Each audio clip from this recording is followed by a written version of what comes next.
Okay, so good afternoon to everybody. My name is Elisabet. I'm going to be talking today about P3.express and how it works with routines and the power of routines.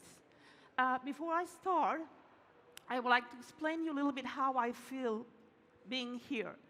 So if some of you were here before, Carlos was doing the presentation, so I feel the same way when I first met Carlos.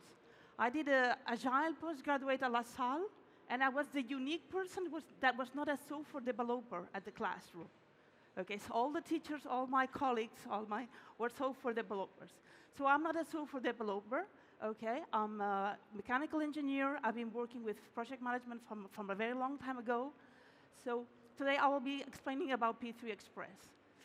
Routines. I've got a friend, Andre. I met him. He was one of my students, and he became a very, very good friend of mine. Andre, he's a change manager.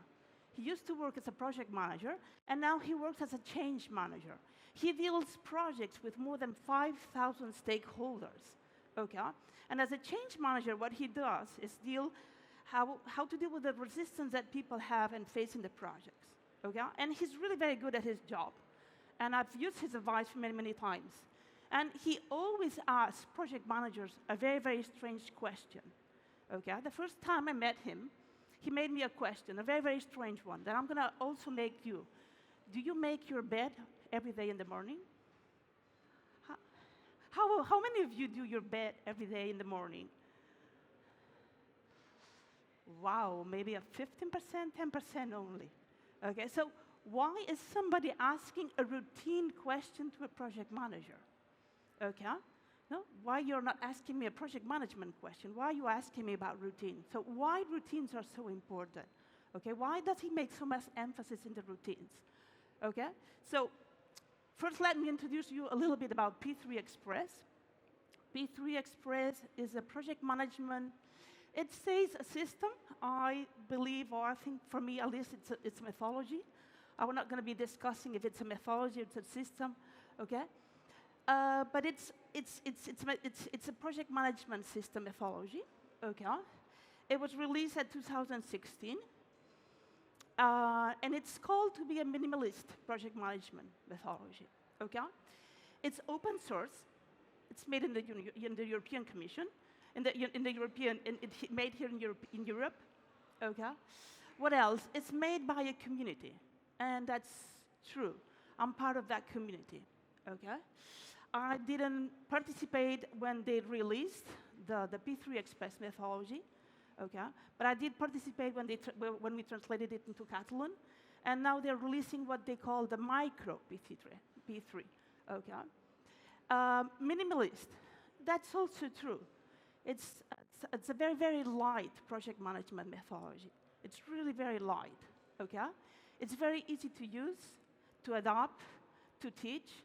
And that's really very true about this methodology. And the last one, it follows what we all know as the Pareto law. Okay? The Pareto law, Pareto was a Italian demograph that said that 20% of Italian people have had 80% of the money of Italy. Okay? So this is a very, very funny law that many, many times applies. And how it applies here is that you get 80% of the benefits of a project management methodology with only 20% of the effort of any other one of them. Okay? So if you know of some of the project management methodologies, they're very, very huge. Okay? The PMBOK, the project management body of knowledge, has around 700 pages.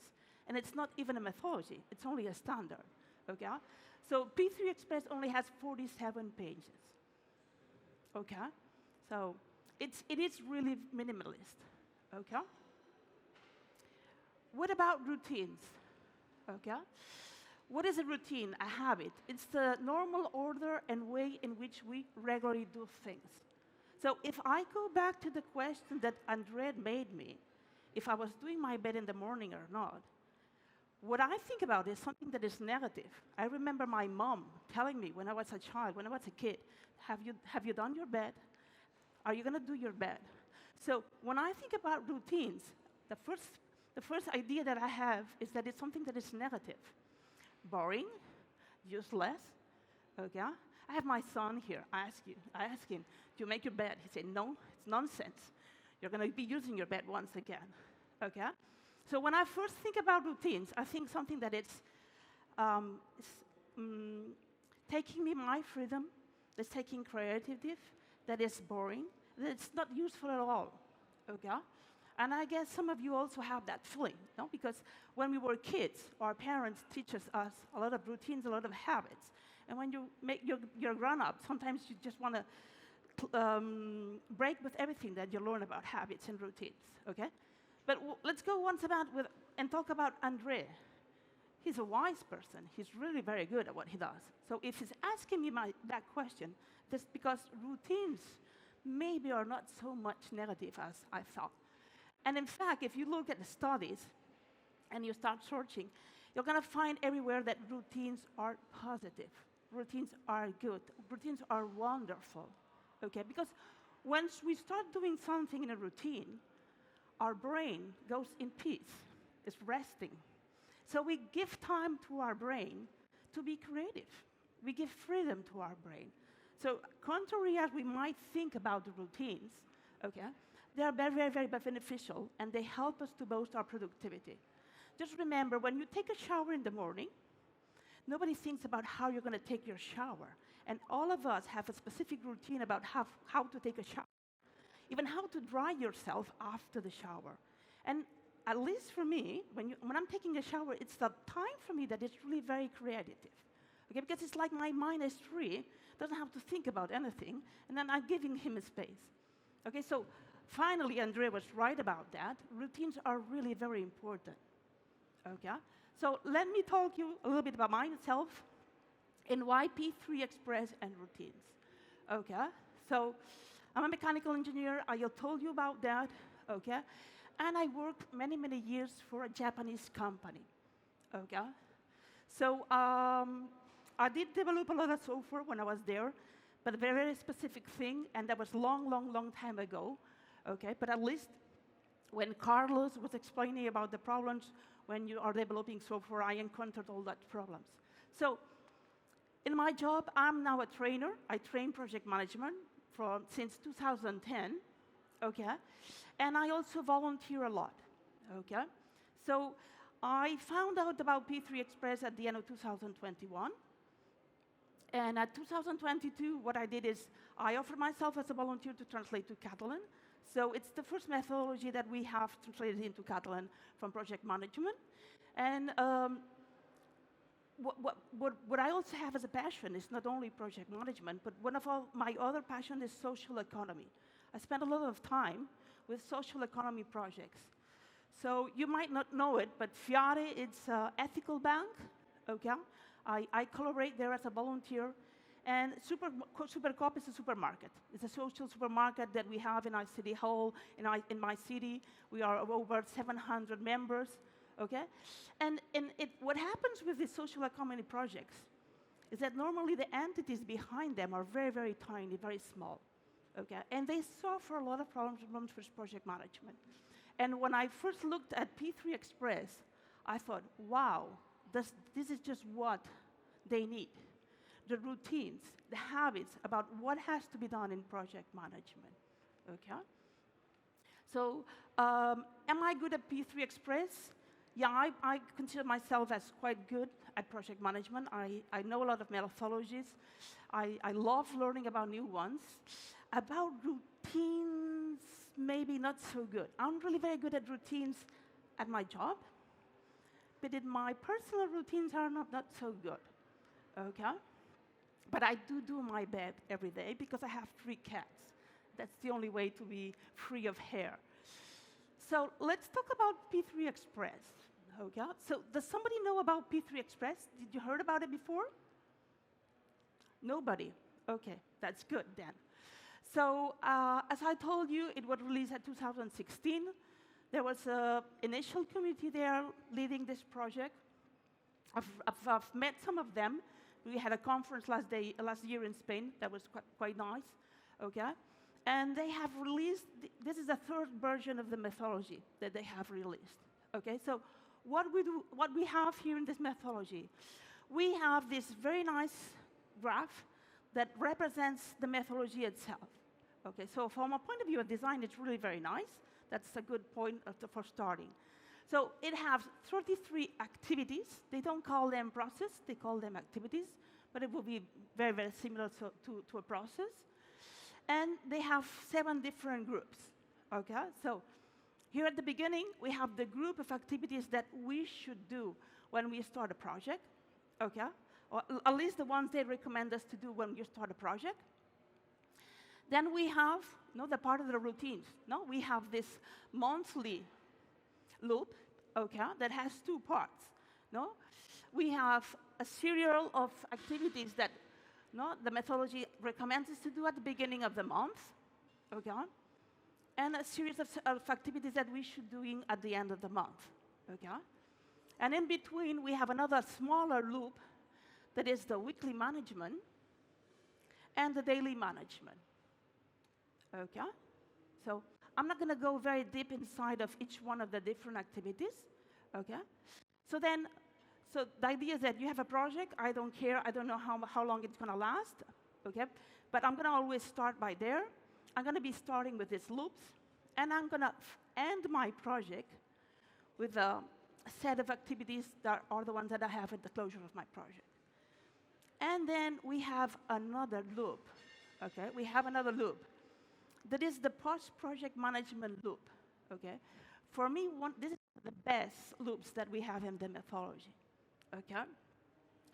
I'm going to be explaining a little bit more about this loop, but whenever you do a project, you do it because you want to achieve value, you want to get benefits, okay? And there's quite a big difference between software development projects and non-software development projects, because when you're in a predictive projects, many times, the benefits and the value, you only get to see them once you start using what you created. And you start using it once the project has finished. Okay, so we created the supermarket. Okay, fantastic, very well. But why we created the supermarket? Okay, so there's a series of outcomes, of benefits that we want. But we're only going to be able to see if we realize them, if we finally get them within the years. Okay, so this last circle here, the last loop, is just checking and making sure that somebody's responsible there to check the benefits. Okay? Not only to check the benefits, but also to communicate, tell the people that was involved in the project if they finally have been achieved or not. Okay? So you easily can see from the methodology the different routines that we have. Yellow. Can I ask a question? How many minutes do I have left? He's my timekeeper, but he's not telling me anything. 8 minutes. Okay. Yeah, but I didn't see any sign. So if I make a summary about that methodology, there's a starting point, a set of activities as a start point. I have a finishing point of my project, and in the middle, I have these groups. I have these routines. The monthly routine, the weekly routine, and the daily routine. And then finally, I have this extra loop, okay? That is this one if the benefits are really getting there or not, okay? So what I do in the monthly is when I start, I do some kind of planning, the minimum kind of planning that I need, okay? And whenever I start my month, once again, I replan, I refine, I revise, okay? I replan everything, okay? And then I start my week, and the week, what the methodology tells us that we should be doing at the week is all the monitoring and controlling of the project, okay? I have my monthly plan. How far are we from our monthly plan or not, okay? And in the daily group, what we do is work, okay, work, and take a little bit of control about the risks and issues, okay? And then when I close my month, there's a formal closing of the month, okay? And then finally, we have this tiny loop for the benefits. So here you've got a little more detail, okay?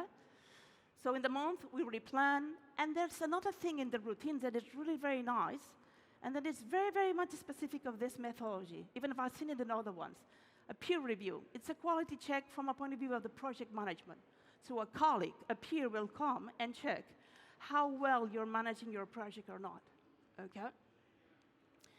Also, every month, I should consider go or no go. I'm going to continue with my project or not, okay? At the initial state of activities, I made a statement of what I wanted to create with my project. I'm still following that or not? Are we considering, are we talking about a different project? Do we have to follow or not, okay? And at the end of the month, okay, in this loop, what we have is a retrospective. We're going to do lessons learned with everybody, and we're going to be evaluating the level of satisfaction of our stakeholders, okay? The weekly is mainly monitoring, control, measuring, reporting, and taking actions to get control on the project. And in the daily, what we have is dealing with risk, issues, and changes, okay? And accepting the deliverables, okay? 5 minutes, okay. Okay? And then finally, in the post-project, okay, is this benefit realization, somebody taking care if this benefits.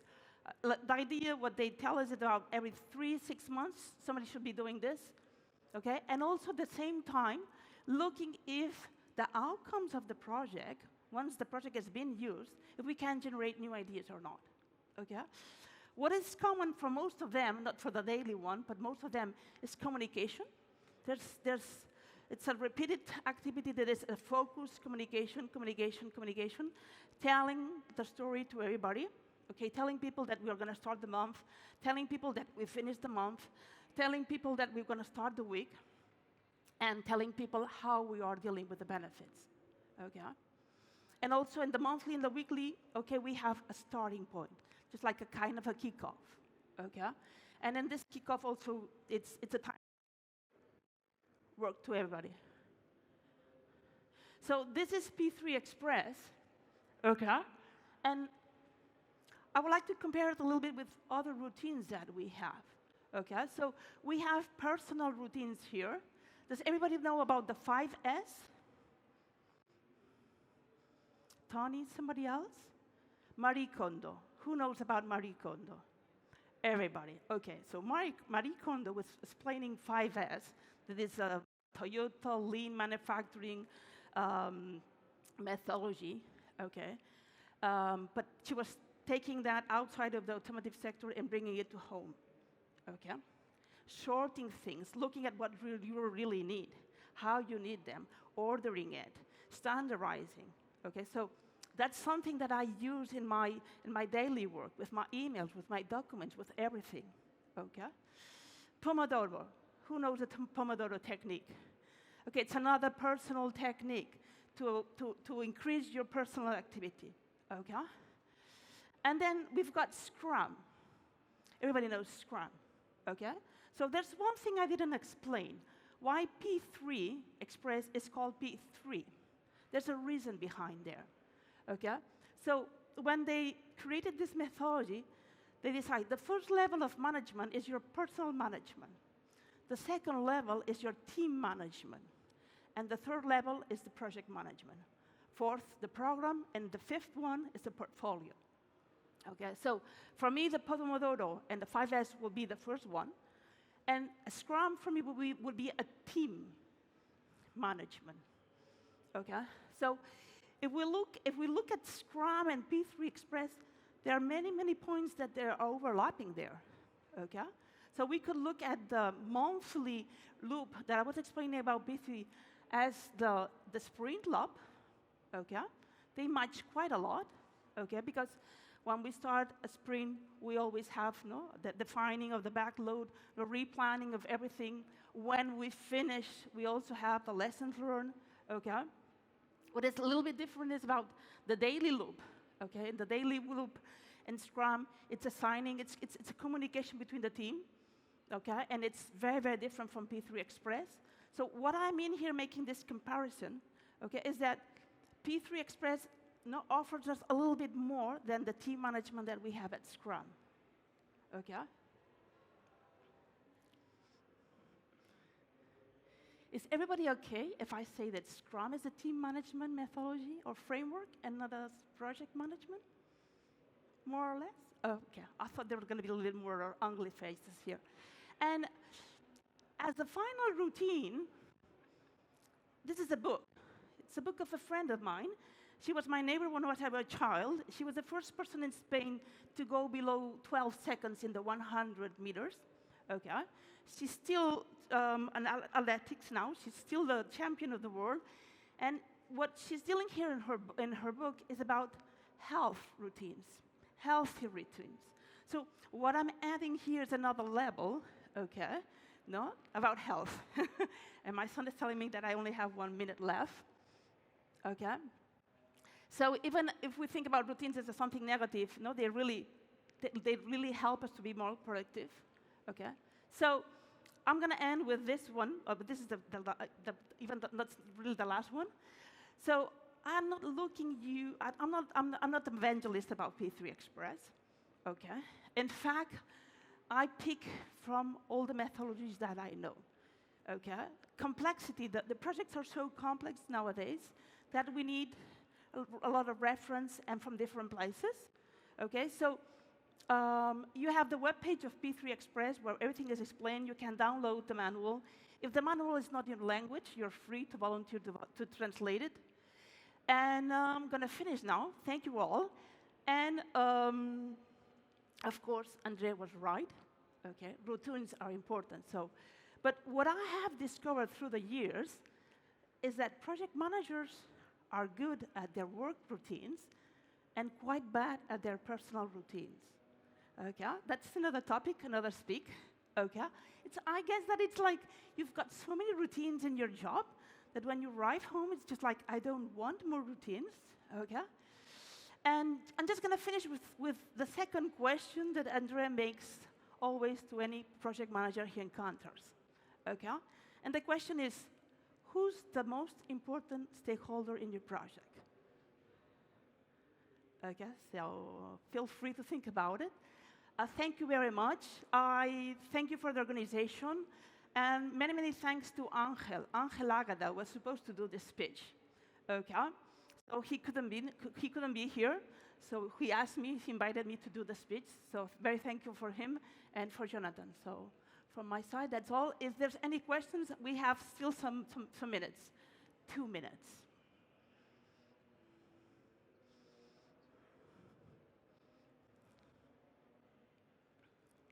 Yes, if the project will last less than 1 month, does it make sense to apply the P3.express?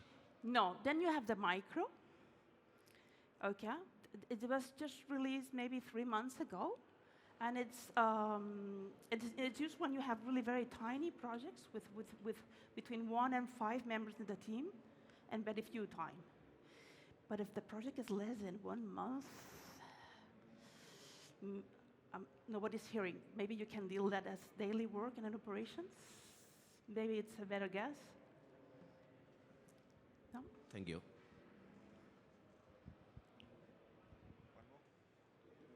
Get an idea. No, the micro's coming now. Thank you for your speech. And to get an idea, what's in the definition of the tasks of the P3.express? Just to can you give us an example? A definition for the task? Yeah, of course. Of the routines, or what is in there? So,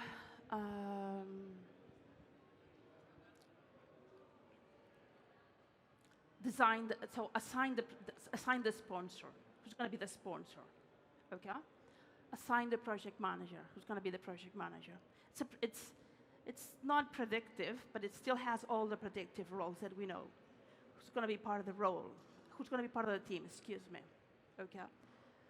Description of the project, a high level of what we want to achieve in the project. A deliverables map. Okay, they don't talk about a product backlog, they talk about a deliverables map. Okay? Then it's planning risk, there's the peer review, the go, no go decision, the kickoff, and communicate. Okay? When you start the month, it's reviewing what we just planned. So if it's the first month, you're not going to be doing it. It's reviewing, let me remember now. I think it's the peer review, the kickoff, communicate. I'm missing something here. In the daily, it's the two ones that I explained you. Deal with issues, risks, and change. Deliverables acceptance on a daily basis. I'm not so much agree about that. Here is revise if we're following or not following the plans. Take actions, okay. Communicate and kick off. Tell everybody that we're going to be starting the next month, okay. Here is evaluate the stakeholders' commitment and engagement level. Lessons learned, and communicate that we're closing the month. There's a lot of communication, which I like. This is the end. This is the handover of the product. Okay, hand over the product, the project to the client, the customer. This is once again the stakeholder engagement. This one is the administrative part. Just achieve everything. Just close everything. One of these is celebrate. Let's. It's still working. Okay, let's party. Communicate. I'm missing one that I don't remember now. And this is one is somebody's checking the benefits. One is checking if we can generate new ideas, and it's communicating. Okay, so in fact, it's really very, very, very simple. Maybe too much. Yeah, it's some kind of a Scrum, but it's not really a Scrum. Yeah, because this one can fit for other projects that are not agile. No, Scrum doesn't fit so well when you're in a predictive project. No. Is it fine for everybody? That's time. So thank you very much.